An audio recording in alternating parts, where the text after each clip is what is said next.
Hello again, everybody, and welcome inside another edition of Todd Talk, a presentation from Oklahoma Baptist University's Department of Athletic Communications. I'm Todd Miller. We continue to look at Bisons in the big leagues, and today we visit with Julian Merryweather, a 28-year-old right-hander in the Toronto Blue Jays organization who's actually now with the parent club.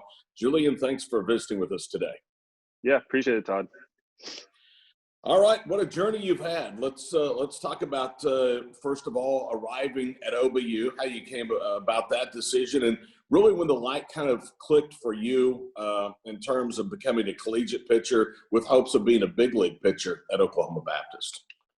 We had all starts. I mean, coming out of high school, there was no D1 offers, nothing, no big scouts on me after high school. Hadn't quite developed into the pitcher I am obviously now. Ended up going the junior college route, spent 2 years there, and really still didn't perform, to my best abilities. I was lucky to have a great head coach there, Dino Nomikos. He had faith in me, and he had the faith to send me out to OBU and put his neck out there that I would still be better than what my stats had shown at that point. So I trusted him in sending me to OBU, and he trusted me in performing from really no track record on my end. So that first and foremost, that was huge, just to get into OBU with that. And once I was there, it really just hit the ground running. Whatever clicked, started working, and I was able to put up better numbers and slowly build, as a pitcher on and off the field. Julian, every step of a career from high school to college to professional baseball is a big change for you. You had a great senior season in high school. You went 8-1. You went to junior college, but said you didn't feel quite as good about your stuff for the first couple of years. You get to OBU and you win 22 of 27 decisions. What was it that ultimately did click for you in your 2 years in Shawnee? I mean, the coaching staff there, first off, was great. Obviously, Coach Cox, Coach Klimas at the time was there. Clip Cornell, I believe, was also there. And I mean, they're a lot more hands off. They really treated you like an adult. They knew they trusted players to go about their business in a professional way. And I think that comes with getting guys from a junior college situation. They're not freshmen, sophomores. They're guys going into their junior, senior year, and they're trying to make something of whatever they have left of their baseball career. So when I was there, it was all about just developing myself. I knew I wasn't as good as I could be. So just finding different ways to either tweak some mechanics or work on a routine that was going to help me, be better on the mound. And the whole self-exploration really of it was great because they kind of were very hands-off with it, and they let each player kind of really control their own destiny. Your connection to Bison Hill was through your junior college coach. Did you know anything about Shawnee or OBU as a baseball program before you arrived in Shawnee? I think we might have, from that same junior college, Skyline, we might have sent a few guys there before, or at least a few guys from the area. So I had heard of it, but I never knew that would be my end up destination, honestly. But once I talked to Coach Klimas, he was a recruiting guy. He made a great point, made it sound great. And like, once I was on board, I was full go, ready to go. Would your message to young people today be, choose the college, the destination that best fits you in terms of opportunities and coaching? You don't necessarily have to be, as you have proven, as Taylor Hearn has proven, to be a D1 guy to eventually work in the major leagues. Yeah, I think that's a problem that a lot of high school players have. I think coming out of high school, everyone wants that D1 title, that status of going D1. And being in pro ball, I mean, you see guys from every level. You see your D1 guys, you see your D2, D3 even. NAIA, of course, and it just shows you at the end of the day, like, none of that really matters. You have to go where you're going to get an opportunity to perform, and scouts will find you. If you're doing what you're supposed to be doing out there, scouts will find you. Julian Merryweather of the Toronto Blue Jays is our guest on this edition of Todd Talk. Julian, you grew up in California, so I'm going to guess you probably weren't a Blue Jays fan. Who did you like growing up as far as a professional baseball team? I was born in the Bay Area, so I was a Giants fan mostly. So I got to watch all those great teams. I got to watch their World Series run team with, Bonds and Jeff Kent and Rich Riley, all these like great players in the Giants growing up. So I was really locked in. They had a really fun ballpark. They have the Coca-Cola slide in left field, and they have the Bay. So as a kid, it was very intriguing to watch that team play. What was it like in 2014 hearing your name called, drafted really high in the 5th round, in fact, by the Cleveland Indians. Yeah, I remember I was just on the road. I was on some road trip, and I got the call from my scout out in Oklahoma, who had been, talking to me from the Indians, and they're like, "Hey, we're gonna draft your next pick," and it was just like, wow, I was definitely not expecting a high pick. So yeah, that was a shock, honestly, on how I went, and yeah, ever since then I've been grateful for that opportunity. It means a lot to be a 5th rounder, in my opinion. That's something I can always kind of look back and be like, "Hey, you're drafted in the top 5 rounds. It's pretty cool." And what was the transition like from college to professional baseball? Because as I alluded to earlier, there's always that jump from high school to college, and then college obviously to pro ball. What was the biggest learning curve you had to endure when you went professional? Wow. I mean, there's obviously it sounds kind of tired, but you have to act much more like a professional all the time. At the field, away from the field. There's eyes on you, obviously, when you're first getting drafted, and organizations look for mature guys who aren't who are mentally mature. The guys who are focused on baseball first and foremost, and at the lower minor league levels, that's not always a guarantee. A lot of kids are coming out of high school really young. You don't get the most mature crowd sometimes, and even guys out of junior college, same thing. You get a whole mixed bag of guys.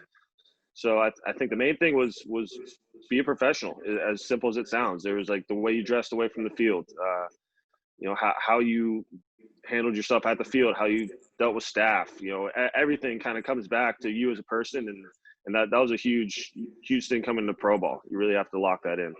Julian, isn't that a big difference for a lot of people in minor league baseball to take the added steps to get to the majors? The difference, because so many people are talented, but not everybody approaches it the way they need to ultimately end up in the major leagues. It's just, I'm living a dream out. I'm playing professional baseball. Yeah, you can get lost in that. You can kind of get lost in the daydream of, hey, I'm a professional baseball player. This is all I wanted to be in life. And then you kind of lose that little extra drive for like, hey, we haven't made it yet. We're not even an A ball yet. So it's a long road once you get drafted in baseball. So you can't act like you made it as soon as you get drafted. It definitely feels good in the moment, and you can kind of bask in that for a little bit. But like I said, once you're there, no one cares what round you got drafted in. No one cares where you went to college, high school, whatever. We're all in the same boat, and it's about performing at that point. As a pitcher in professional baseball, you have to trust your stuff more, don't you? Because I mean, one mistake, and those guys can make you pay. You can get by with mistakes in college sometimes, and certainly in high school, where your stuff is just good enough to overpower people. Oh yeah, I mean the hitters nowadays, wow, the way they can turn on high 90s fastballs now is crazy. They anything that they can time up, they can hit. Like they can time up a fighter jet, I'm pretty sure. But it's really just about even if you're going to make a mistake, you better have conviction behind that pitch. There really can't be any doubt in any pitch. And I found myself at times throughout the minors where I didn't have my same mentality that I have now, whereas I wasn't sure about that pitch. I kind of want to place it, and that's where you get hurt. So especially at this level, for better or for worse, you better come with some conviction behind each pitch. That's for sure. Toronto Blue Jays right-hander Julian Merryweather is our guest here on this edition of Todd Talk. I was doing a little bit of research and looking at some of your numbers. Is it fair to say that in 2016, that's where things really started to come together for you? I mean, you had a really, really good year at Advanced A Lynchburg. And then that's when your problems started with your health. Was that frustrating because you had to have thought professionally you've started to turn that corner? Yeah, that was definitely the big eye opener. Once I started really getting on a roll in Lynchburg that high A season. But to be honest, I struggled at almost every level. I mean, if you count low A as single A ball, I struggled there. It wasn't until that next year that I really figured it out in high A. And then, yeah, the injuries started coming, I think, at the end of 16, a little something. And then got through most of 17 until 18 where I had the elbow surgery. But, I mean, I struggled in single A, I struggled in double A, I struggled in triple A. But it was always that next year of kind of transitioning and learning and getting better that next year is what I've always kind of tried to show. Once I get to a new level, there might be a little bit of a learning curve, but it's just I'm going to figure it out. You're one of those who have benefited from Tommy John surgery, obviously. I think back, when I was growing up in the early 80s, they had TJ surgery, but a lot of careers were ended. Do you step back and think, man, if it hadn't been for that surgery, my career would have come to a very abrupt end? Oh yeah, I mean that's one of the first people I texted. Once I made my debut, that night was the surgeon who did my surgery. I mean, he gave me a second chance at my baseball career, which is huge. And it's not as scary as it used to be. Obviously, I think the percentages are up around 85, maybe. So like last time I checked, around 85% success now. So they've really started to get good at it. But there's still that chance that you're not going to be the same guy. And it's definitely a long time to sit back and do that daily grind of rehab with not being able to throw for 5 months basically after surgery. And then once you come back, obviously I dealt with a few setbacks coming back even. So even the doubt that creeps into your mind after the setbacks happen is something you got to deal with. But I honestly believe all that stuff's kind of made me mentally stronger and it's really driven me to get to this point and really excel because I don't want to leave anything out on the field. It's I've been so hungry to compete and get back in competition. It's just that's something I'm really just excited to be a part of again, is be on the field. A lot of what you just talked about, Julian, was my next question. You're obviously very mature mentally, even at a very young age in low-level professional baseball. It sounds like to me majors have always been a dream for you. But with all the setbacks and all the disappointments, was there ever a time in your mind that you thought, I don't know if I want to continue this? No, that never creeped into my mind. Never to give up or quit. The tough days in rehab, man, they'll get you down for sure. You're in that kind of depressed state of mind for a little while, but I was always able to keep myself out of that. It wasn't a prolonged feeling I ever had. Obviously, maybe the day after I have a really bad outing or my elbow is really barking, I'll be a little doubting in myself, doubting in the process. But it's like I snap back into it, and I'm like, hey, no matter what happens, I'm going to ride this out, no matter how long it takes. And I think having great family support, family and friends really is really got me through the process. Same with all the guys who are in rehab with me. They're all going through similar things, and we're able to kind of vibe off each other when one guy's kind of having a rough day and the other guys kind of rally around it. And we kind of, because we all have bad days in rehab. So it's being able to kind of just get through that and get back in the right mindset, really. How frustrating was last year? You only make 2 appearances and then you're put on the shelf for the entire year. Yeah, I mean that was a major setback for me. That was probably the toughest setback for me to deal with. So I'd gotten up to 4 innings in these rehab games. I think they had me throwing in high A just to kind of get some innings.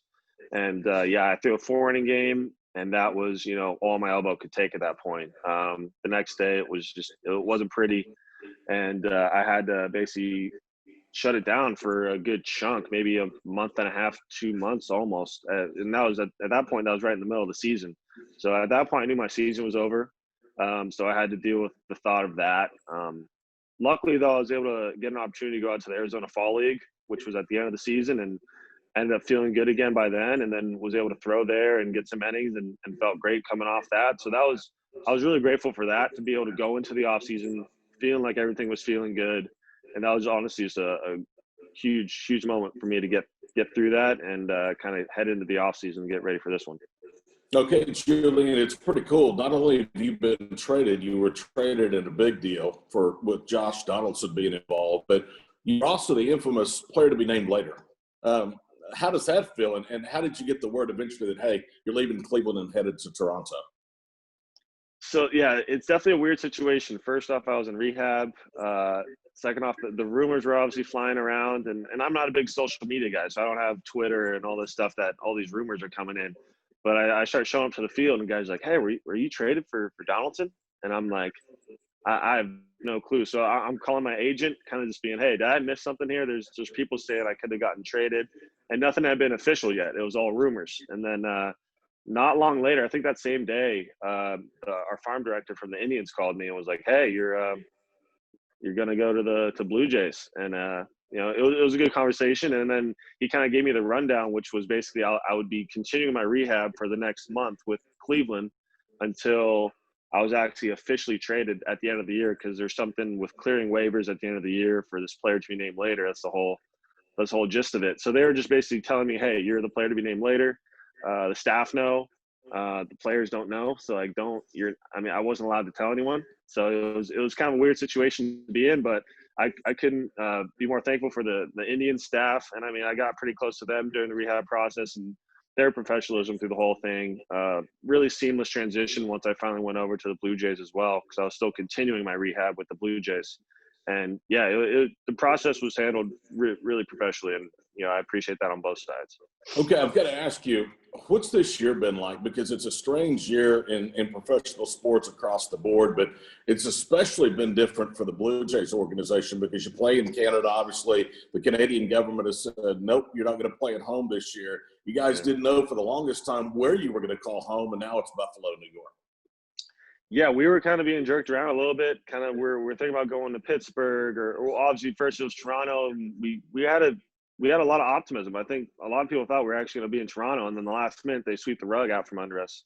And no fault on their end. We were just as players, we were anticipating, hey, we'll figure it out. We'll be in Toronto.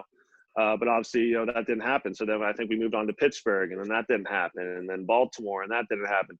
So we're like, all right, I guess we're going to rally around the fact that no one really wants us right now, and we're going to make Buffalo home. And as a group, I think that brought us together a little bit. Like, hey, we're playing at AAA ballpark, and I don't think a lot of teams are going to like to come in and play in Buffalo, to be honest. But we're going to embrace it, and I think it's shown pretty well for how we've been playing here. How cool was it to a couple of weeks ago get that message? We're adding you to the 40-man roster. You're going to come to the big leagues. It was pretty great. I mean, I was in Charlie's office with our GM Ross Adkins and our pitching coach Pete Walker, and it was one of those meetings that Charlie always says it's his favorite meeting to have. It's awesome to give a guy his first chance in the big leagues.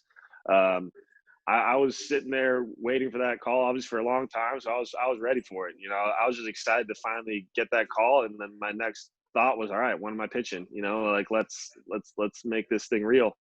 And I spent a couple days in Baltimore, kind of almost getting into some games, and then was finally able to do it back here in Buffalo, actually, against the Phillies. And that was pretty cool. Being a Buffalo debut was kind of interesting.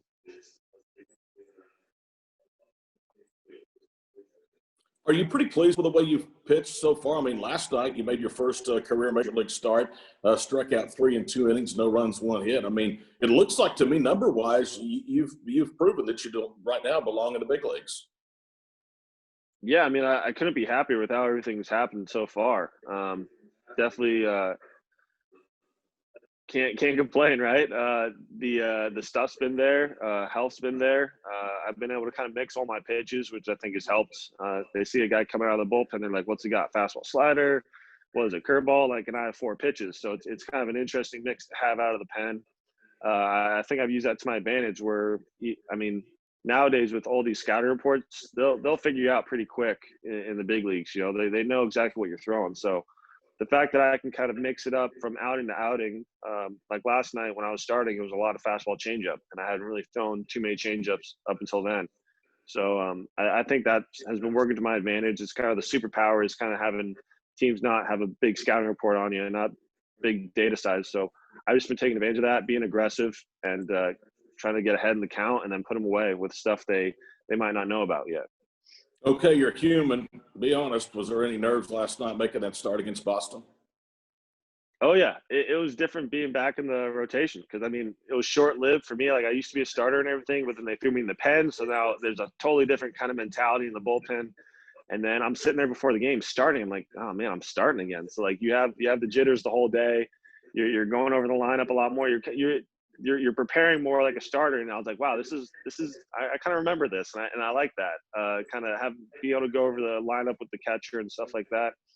But yeah, there's definitely more of a built up nerves when you're pitching, you're starting the game on the mound. There's more anticipation really. And the bullpen, you don't know when you're going in. You kind of can relax for the first 4 or 5 innings, and then you kind of start locking in because you got to get up and possibly go in. But yeah, I would say it's more of a buildup, but at the end of the day, your nerves and your adrenaline is rushing, and it's a good feeling when you get out there. Okay, early in your professional career in the minor leagues, you started a lot more than you came out of the bullpen. Does Toronto want to eventually just use you exclusively out of the pen? That's something I don't know, and to be honest, $1 million question. Yeah, no, like I don't know, and to be honest, I don't really care. I was more concerned about how I would be coming out of the bullpen because I'm obviously comfortable starting. I'm used to the routine. I've done that throughout college, throughout pro ball for the most part. I was just more worried, like, hey, how am I going to be coming out of the bullpen? So now that I've kind of proven to myself that, hey, you're just fine. You don't need as many pitches to warm up as you probably think you do. That's just been a big learning process for me. And like at this point, I'll do whatever the team needs, whether they need starters or relievers. I think I've shown I can do both. So it would just be a matter of them deciding whatever the team needs at that point. But, the nice thing for me has been the success out of the bullpen. I'll tell you this, Julian, it's exciting time to be a Blue Jays fan. It's an exciting time to be part of that franchise because you've got some really, really good young talent on that roster that I think is going to make the Blue Jays a force in the AL East for years to come. Oh, yeah. I think if anyone looks around our clubhouse, there's so much talent in there. We have just so many arms, so many like young guys across the field, infield, outfield, catchers. I mean, it's almost a embarrassment of riches that we have, and it's just about getting everyone kind of to that point where we're all just playing fundamental baseball. Because if we can just go out there and play fundamentals, know our bunt coverages, play the game the right way, and then just go out and play, I think we have a great chance to make championship runs this year and for years to come. It really is a great group of guys, and we're kind of lost in the AL East with all these other big teams, but I think we could do a lot of stuff these next few years. What were you doing before you got the call to be added to the roster? Because it's obviously much different. There are no minor league games. I know that they've got advanced sites for players to go to that aren't on the roster. But what were you doing before you actually got the call to go to Toronto? So it was the alternate site for the Blue Jays is in Rochester, New York. So really, they have us just running through daily normal baseball stuff out there. We have it's probably around 30 guys there that they keep, and it's a lot of scrimmages, a lot of live batting practice stuff. So it's I wouldn't say it's the most adrenaline rush kind of environment, but it's guys go and they have to get their work in. So sometimes you're pitching to guys with no defense behind you. Sometimes, you have guys playing out of position out there. You got coaches in right field to cover for all the guys that we don't have playing those positions. So it's different for sure. But at the end of the day, it was just a mental thing to lock in when you're facing hitters down there and get your work in. So like down there, I was just building up, coming off this oblique thing I had in summer camp and getting up to two plus innings. And from there it was, hey, he's ready whenever you need him. Do you feel bad for a lot of guys because going through your past experience, you obviously would not be where you're at without what you endured in the minor leagues. And with minor league baseball being shuttered for a year, there's going to be guys whose dreams have ended at the expense of COVID-19. Yeah, it's really too bad. I definitely feel for those guys, and it's just a tough. It's a tough year for everyone. 2020 has really been rough. I can say I've been pretty fortunate, obviously, with these opportunities I've gotten this year. But yeah, I mean, as a whole, as a baseball community, no one likes hearing that. No one likes, especially these guys who have to go on and continue their lives, knowing that their dreams kind of just left out to dry after this year. I feel for those guys, and I think everyone does, and it's just tough. And I'm obviously blessed to be in my situation, but it's not something fun to see. It's just a reality of what we're all going through right now. Have you heard what's next? Are you going to start again, be an opener again, or are they going to put you back in the bullpen in your next appearance? We'll see. I have no clue. Right now, if we have some banged up guys in the rotation, so who knows how that's going to all work out. I think we have another bullpen game on Friday. And yeah, it's very day to day. I'll give you that. Until I go to the field, I don't really know the plan for that day. It's especially when you only have 3 starters, right now, healthy right now. It's that's how it's going to be. The bullpen's going to have to make up a lot of work. Obviously, the trade deadline's coming up. There could be moves that are happening. It's all going to be kind of figured out here in the next few weeks. But for now, it's very day to day. Well, and the way major league teams are having to handle their pitching staff now because of this truncated season, obviously is much different than a 162 game schedule. I mean, you're seeing a lot more openers. You're seeing a lot more bullpen days. Just because these guys are already a third or more into the season, their arms still aren't where they need to be. Yeah, no, it's been a long road for these guys to get built up even to this point. Spring training 6 weeks for a reason. They really need that time to build up and feel comfortable going 5, 6, 7 innings. So right now out of the bullpen, we're loving it when stars are giving us 5, 6 innings, which maybe in the past wasn't like anything great, but the fact that they can give us 3 times through the lineup and kind of get through it is huge for us in the bullpen. And we'll take anything else they can give us, but for now we've been okay. So the bullpen's staying together. We're at least for now I'm in the bullpen, and we've just been making it work. We've been putting pieces where we need them. All right, last question for you. I guess you like to play the guitar. Can we get you back and just have a little acoustic concert someday? Maybe. I don't know about the acoustics in this room. We might have to have a better setup. We gotta get some professional mics in here. But definitely no singing. I'm gonna say no on the singing unless I got some backup. But yeah, sure. I don't see any problem with that. That's definitely one of my kind of big hobbies, I guess, now, is especially with this whole quarantine thing. I've been kind of locked inside playing guitar a lot more. So it's definitely gives me a good way to unwind after games. Good way to pass the time, obviously, sitting around a hotel room. Is it something you've always done, or is this something you've taken up a little bit later in your career? It's kind of one of those things where everyone kind of has that guitar laying around, and you kind of have it for all these years, and you don't really learn how to play it. So I feel like I've had a guitar lying around. I think I had one at OBU, honestly, and I just wasn't playing it too much. And like, you kind of learn a few chords and you forget a few songs, and you kind of go back and forth in that very early beginner stage. And I wouldn't say until the last 2 years. That's when I really started. I got a little nicer guitar, and I was like, all right, I'm gonna take some more time on this. And that's kind of where I've started to play a little bit more. But hey, give me some suggestions. I can learn some for you guys. We'll do it. Love to have you on to do that. Julian, great to see you. Congratulations, man. What a great story you are. And you've got a lot of Blue Jay fans now in Oklahoma, I can tell you that.